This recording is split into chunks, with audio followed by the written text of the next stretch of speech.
يا صباح الفل، يا صباح الجمال، يا صباح التوفير. النهارده بقى هنوفر ازاي يا رشا؟ احنا مش هنطبخ، لا احنا برضه هنوفر.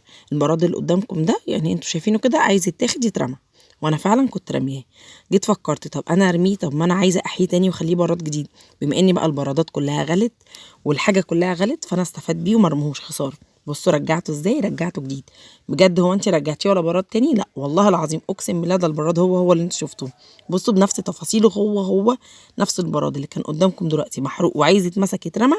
انا رجعته كده جديد. هقول لكم رجعته جديد ازاي. بمكون واحد كلنا بنرميه، الطماطم البايظه. اي طماطم عندك بايظه اوعي ترميها، هاتيها. اي حله عندك محروقه، براد محروق، طاسه، هتطلع لك كل الدهون المحروقه. وزي ما انتم شايفين كده انا جبت حله عندي وحطيت فيها ميه بتغلي ونزلت بالبراد بتاعي اللي قدامكم اهو عايز يترمى زي ما قلت لكم. هو خلاص يعني بصوا مهتك على الاخر. نزلت بقى بالطماطم بتاعتي دي، وهي كانت المكون الاساسي الطماطم اللي تكون بايظه عندك. وهنا بقى عندي شويه ليمون كانوا بايظين، ليمون سليم قطعي وحطي مش هيقول لا. قشر ليمون عندك كنت عامله بيه اي اكل موجود عندك حطيه مش هيقول لا. والمفروض بقى هنا كنت حطيت ملح، لا ملح ليمون انا ما كانش عندي، حطيت ملح عادي وطلعت معايا الوصفه يا جماعه. بصوا يعني اللي هيقول لي لا انت حاطه ملح ليمون انت حاطه سر، اقسم برب العزه انا بوريكم كيس الملح اهو عشان ما حدش يقول لي انت حاطه ملح ليمون او حاطه اي حاجه. لا انا حاطه ملح عادي. انت حابه تحطي ملح ليمون مفيش اي مشكله، بس انا بوريكم اللي لو انت عندك ملح عادي هتعملي برضو الوصفه بالملح العادي.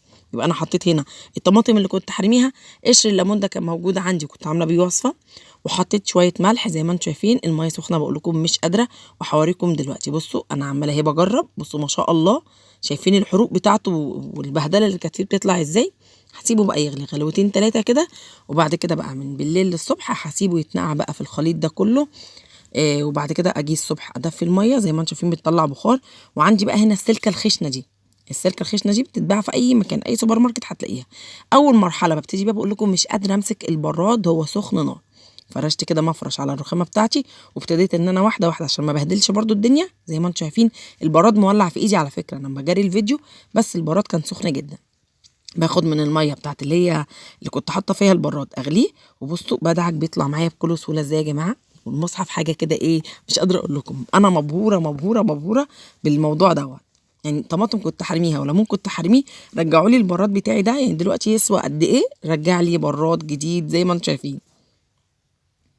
انا من الناس اللي بتحب تشرب الشاي في البراد قوي، مش بحب اشرب في الكاتل، فكنت فرحانه جدا ان البراد رجع جديد. جيت هنا برضو كده زي ما انتم شايفين من القاعده بتاعت البراد محروقه، مسكته ما خليتش حته فيه. يعني بصوا طلعت بقى كل بصوا غيظ العيال بقى في البراد دوت. زي ما انتم شايفين طلع كده معايا زي الفل. دي كانت اول مرحله اللي انا اعملها بالسلكه الخشنه. هاخده بقى بعد ما يعني غسلته كله كده، دعكته، هاخده اغسله ويلا نشوف المرحله التانيه بقى. بقول لكم بصوا يعني العينه هي بينه ما شاء الله اهي. تاني بقى مرحله معايا، بس انا لسه هدعك بقى الغطا يعني كنت ناسيه، كان بعيد عني كان جوه الحله برضو. وبنفس الميه اللي اللي انا عملت بيها البراد، لو عندك حله برضو محروقه كده عندك طاسه حطيها برضو تاني تاخد غلوتين ثلاثه وسيبيها في الميه شويه وهترجع معاكي جديده. بصوا يا جماعه انا الوصفه دي بجد والله العظيم انا معتمداها في كل الالمونيا بتاعتي او الستانلس. اول بقى هنا مرحله كانت عندي السلك الخشنه، تاني مرحله عندي جبت السلك الناعم دوت اللي انتوا شايفينه ده في كل بيت. والصابون ده انا بقول لكم الصابون ده انا عاملاه في البيت. انا مش عارفه انا نزلت الفيديو ولا لسه، بس الصابون ده انا عاملاه من الزيت اللي هو القديم اللي انا مستهلكاه. جبت بقى عندي كده السلكه والصابون وهبتدي بقى ان انا ادعكه حته حته، مش هخلي في اي حته من غير ما ادعكها. دي كده كانت تاني خطوه. زي ما انتم شايفين عندك صابون ريحه مش مشكله دعكي بيه ما فيش اي حاجه، اهم حاجه يكون صابون صلب، الصابون بتاعنا ده تمام. وهي دي تاني مرحله. من جوه بقى لبره مسكت البراد نكدته كده زي ما انتم شايفين، وطلعت كل صحتي اللي كانت موجوده عندي في البراد ده. ايوه بقى كده حطوا لي بقى لايك وكومنت حلو منكم ليا. علوا لي بقى الفيديو ده عشان يوصل لكل الناس اللي زي حالاتي اللي كانت هترمي البراد ورجعته جديد من اول وجديد. ايه رايكم؟ بطماطم بايظه عملت البراد دوت رجعته جديد. بقول لكم كده كانت تاني مرحله اللي هو الصابون الصلب اللي انا دعكته بيه. تالت بقى مرحله معايا بعد ما غسلته وشطفته هنجيب الصابون السائل بتاعنا اللي احنا بنستخدمه في المواعين اي نوع بقى موجود عندك، وبرده هنمسك كده ونديله دعكتين حلوين قوي بالصابون السائل. دي كانت تالت مرحله واخر مرحله معايا. اول مرحله السلك الخشن، تاني مرحله السلك الناعم مع الصابون الصلب، تالت حاجه الصابون السائل مع السلك، ودي كانت اخر مرحله. عايزه اقول لكم رجعت البراد جديد، انبهرت بجد يا جماعه، انبهرت من شكله وجماله. ايه رايكم بقى؟ حط لي بقى لايك ودعموني كتير بسبب الفيديو ده.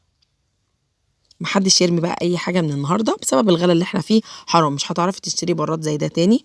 امسكيه اديله كل فتره كده تجديده كده فيه، وان شاء الله هيطلع معاكي بالجمال والحلاوه دي كلها. اقسم بالله انا ما حطيت الا غير الطماطم والليمون والطماطم البايظه كمان. ما تحطيش طماطم سليمه، حطي طماطم بايظه، اهم حاجه تبقى بايظه، ان الحمض اللي فيها هو اللي بيلمع وبيخلي الالمونيا او الستانلس بتاعنا يطلع كده جديد زي ما انتم شايفين. دي بقى كانت تالت خطوه، هاخده اشطفه وراجع معايا بالجمال والشياكه والحلاوه دي كلها. بصوا يا جماعه، ايه رايكم؟ البراد طالع من جوه ومن بره كأن جديد خالص. استفدت بالبراد وكأني اشتريت براد بالخطوات اللي انا عملتها دي كلها، وبجد انا كنت مبهوره جدا بالبراد بتاعي. يا رب الفيديو يعجبكم، ويا رب كده تقوموا وتجربوا لو عندكم حاجه زي حاجتي كده. تقوموا وتجربوا الوصفه دي بجد وهتدعوا لي.